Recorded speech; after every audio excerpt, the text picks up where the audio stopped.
There's a network of schools all throughout South America called Fe y Alegría. Their mission is to bring education to the urban poor in Latin America. We were going to write this report explaining how we think this network could be. John and I are in the chapel, and you know, I don't know what happened to me actually, but something happened to me, and I was overwhelmed by a gratitude, by a sense of God, by even a presence. There was no words, so I was visibly shaken by what I think was the presence of God.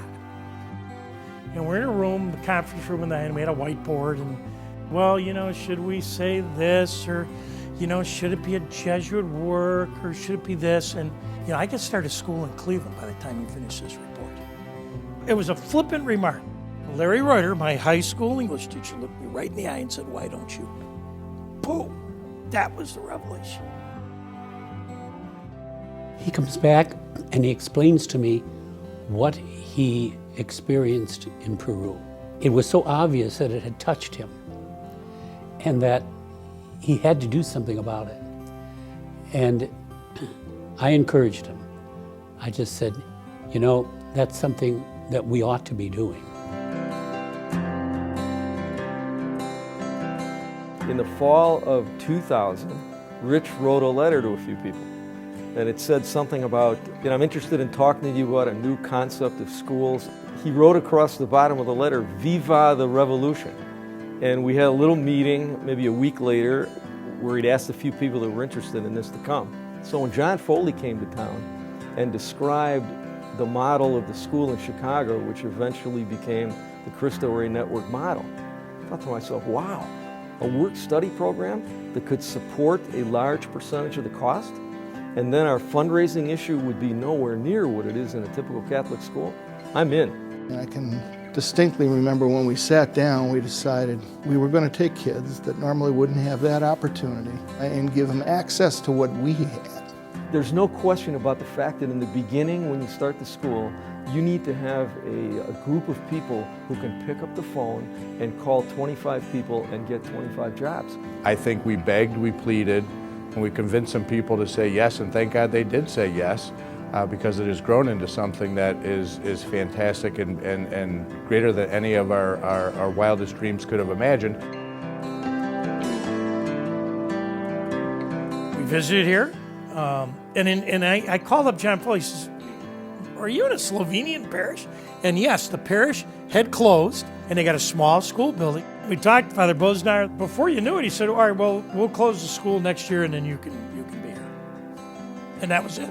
It was just like that. At that time, there was only one floor of classrooms that was even renovated. It must have been the second floor, and then the third floor was left completely unfinished. And as I was walking from the main building to my car in the parking lot, I thought to myself, boy, I hope Rich knows what he's doing. It was like 10 o'clock at night, and we're going to have 105 freshmen show up, and we have no desks. All right, so I'm like, oh my God, but they're coming. They said the truck will be here at 7:30, you know. I'm like, okay, great. Sure enough, the truck did come, about 7:45. So we actually, and our alums from the first year remember this and often recount it to us, that as they came in, take a desk. And literally it looked like a bucket line.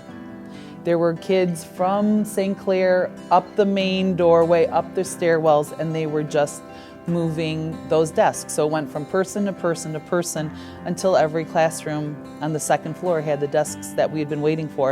And that was amazing because it was a good opportunity for us to come together to really physically furnish the school. But that was what we did that whole first year.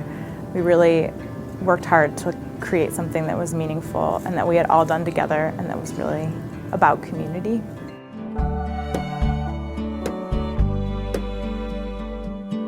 I started off thinking that the jobs were primarily a funding mechanism. As I got more involved, I quickly figured out that in addition to a funding mechanism, it made for a unique educational environment.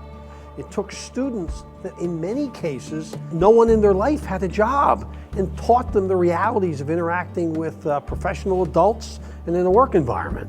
The relationship between the kids working And the people who are in charge, even the major boss, they are doing something really tremendous by giving these kids a chance. It is a win-win-win-win situation, that's for sure.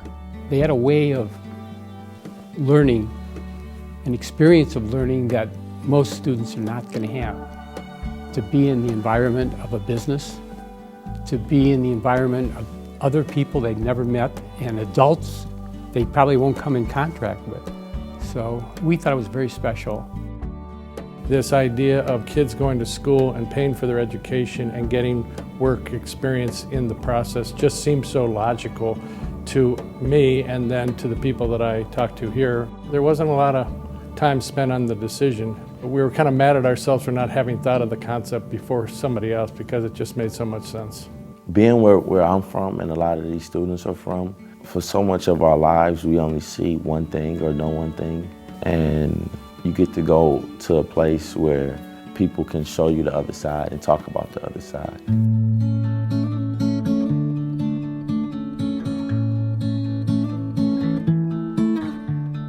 St. Martin has always had a high emphasis on college acceptance rates and actually attending college, and it was a really big deal throughout the halls, and that started to be a norm, like what schools have you got into, not if you got into schools.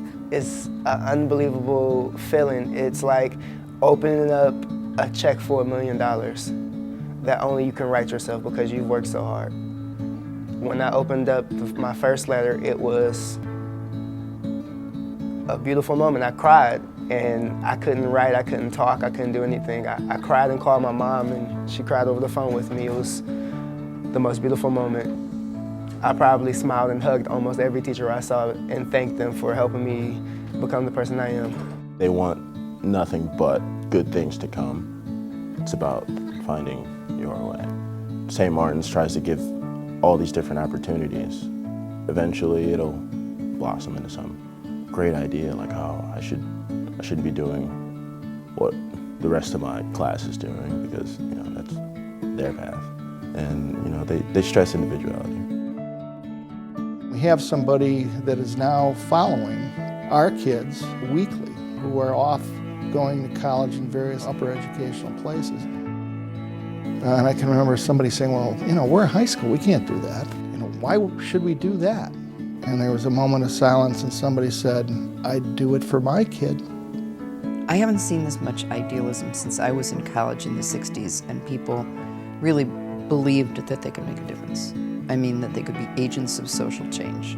This school is an instrument in the hands of God. Of that I know. And as an instrument, that God takes the school and he forms these young men and women to become Christ in the world. Without St. Martin, I might be pretty lost.